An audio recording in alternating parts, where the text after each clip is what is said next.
boys and girls. It's Mrs. Pecora back to read you another novel. And today's novel that we're going to start reading is called Flora and Ulysses, The Illuminated Adventures. And this novel is also written by Kate DiCamillo, who wrote Because of Winn-Dixie. So boys and girls, this book is super good and I think you're going to enjoy it. So sit back, relax, and enjoy Flora and Ulysses by Kate DiCamillo. So we're going to start, boys and girls, with the beginning. In the Tickham kitchen, late on a summer afternoon.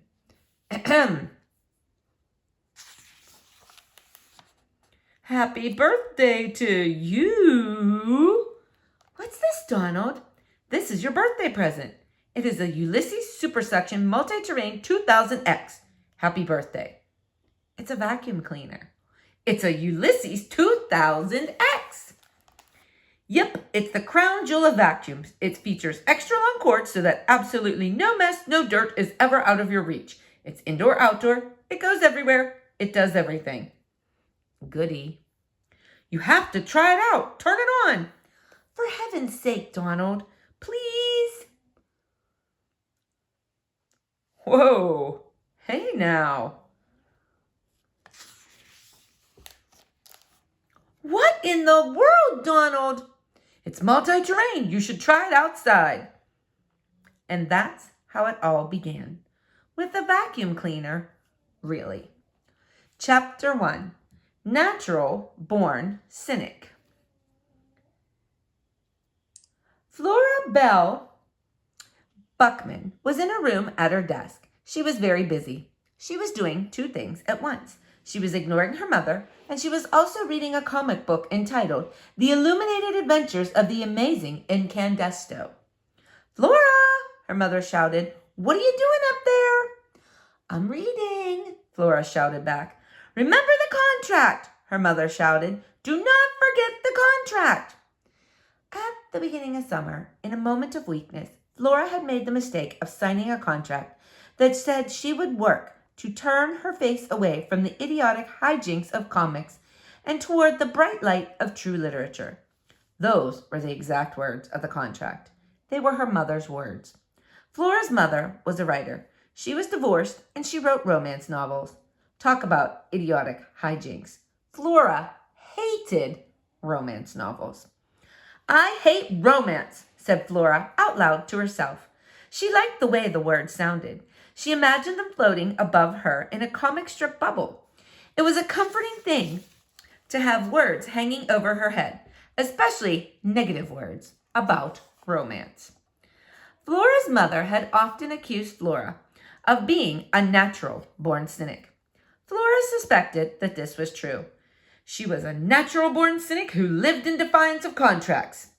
Yep, thought Flora, that's me. She bent her head and went back to reading about the amazing incandesto. She was interrupted a few minutes later by a very loud noise.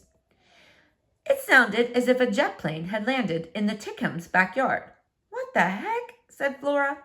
She got up from her desk and looked out the window and saw Mrs. Tickham running around the backyard with a shiny, oversized vacuum cleaner. It looked like she was vacuuming the yard.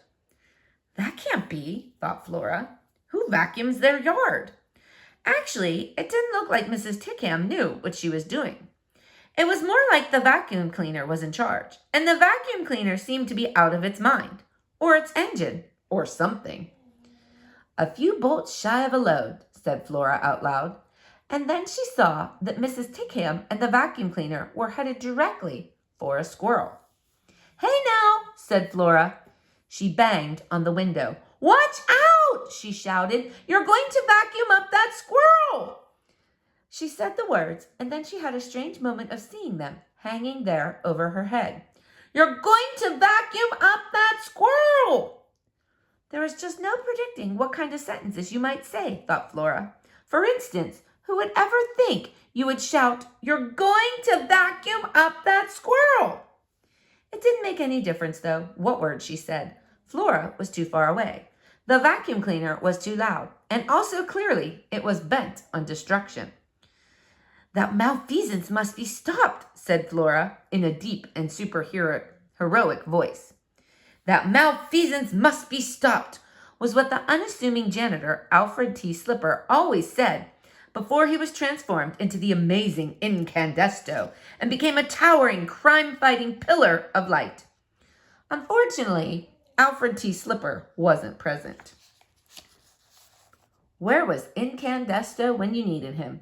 Not that Flora really believed in superheroes, but still, she stood at the window and watched as the squirrel was vacuumed up. Whoop, whoop. Holy bagumba, said Flora. Chapter 2, The Mind of a Squirrel. Not much goes on in the mind of a squirrel. Huge portions of what is loosely termed the squirrel brain are given over to one thought: food. The average squirrel cognition goes something like this: I wonder what there is to eat. This thought is then repeated with smaller variations, e.g., where's the food? Man, I sure am hungry. Is that a piece of food? And are there more pieces of food? Some 6,000 or 7,000 times a day. All of this is to say that when the squirrel in the Tickham's backyard got swallowed up by the Ulysses 2000X, there weren't a lot of terribly profound thoughts going through his head. As the vacuum cleaner roared toward him, he did not, for instance, think, here at last is my fate come to meet me. He did not think, oh, please give me one more chance and I will be good. What he thought was, man, I sure am hungry. And then there was a terrible roar and he was sucked right off his feet. At that point, there were no thoughts in his squirrel head, not even thoughts of food. Chapter 3, The Death of a Squirrel. Seemingly, swallowing a squirrel was a bit much for even the powerful, indomitable, indoor-outdoors Ulysses 2000X. Mrs. Tickham's birthday machine let out an uncertain roar and stuttered to a stop. Mrs. Tickham bent over and looked down at the vacuum cleaner. There was a tail sticking out of it. Oh, for heaven's sake, said Mrs. Tickham. What next? She dropped to her knees and gave the tail a tentative tug. She stood. She looked around the yard. Help, she said. I think I killed a squirrel. Chapter 4, A Surprisingly Helpful Cynic. Flora ran from her room. She ran down the stairs. As she ran, she thought, for a cynic, I am a surprisingly helpful person. She went out the back door. Her mother called to her. She said, where are you going, Flora Belle?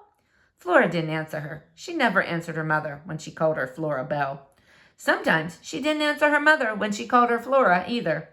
Flora ran through the tall grass and cleared the fence between her yard and the Tickhams in a single bound. Move out of the way, said Flora. She gave Mrs. Tickham a shove and grabbed hold of the vacuum cleaner. It was heavy. She picked it up and shook it. Nothing happened. She shook harder. The squirrel dropped out of the vacuum cleaner and landed with a plop on the grass. He didn't look that great. He was missing a lot of fur. Vacuumed off, Flora assumed. His eyelids flutter. His chest rose and fell and rose again. And then it stopped moving altogether. Flora knelt. She put a finger on the squirrel's chest. At the back of each issue of the Illuminated Adventures of the Amazing Incandesto, there was a series of bonus comics. One of Flora's very favorite bonus comics was entitled, Terrible Things Can Happen to You. As a cynic, Flora found it wise to be prepared. Who knew what horrible, unpredictable thing would happen next? Terrible things can happen to you detailed what action to take if you inadvertently consume plastic fruit. This happened more often than you would suppose. Some plastic fruit was extremely realistic looking. How to perform the Heimlich maneuver on your elderly Aunt Edith if she choked on a stringy piece of steak at an all-you-can-eat buffet. What to do if you were wearing a striped shirt and a swarm of locusts descended.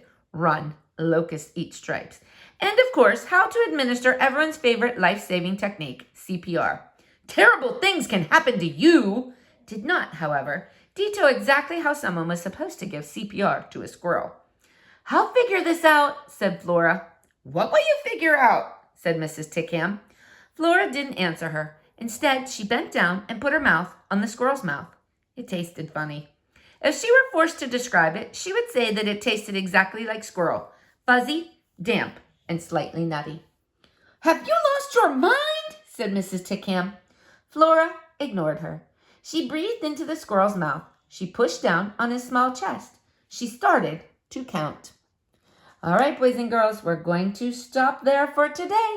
Stay tuned for the next installment of Flora and Ulysses. Have a great day.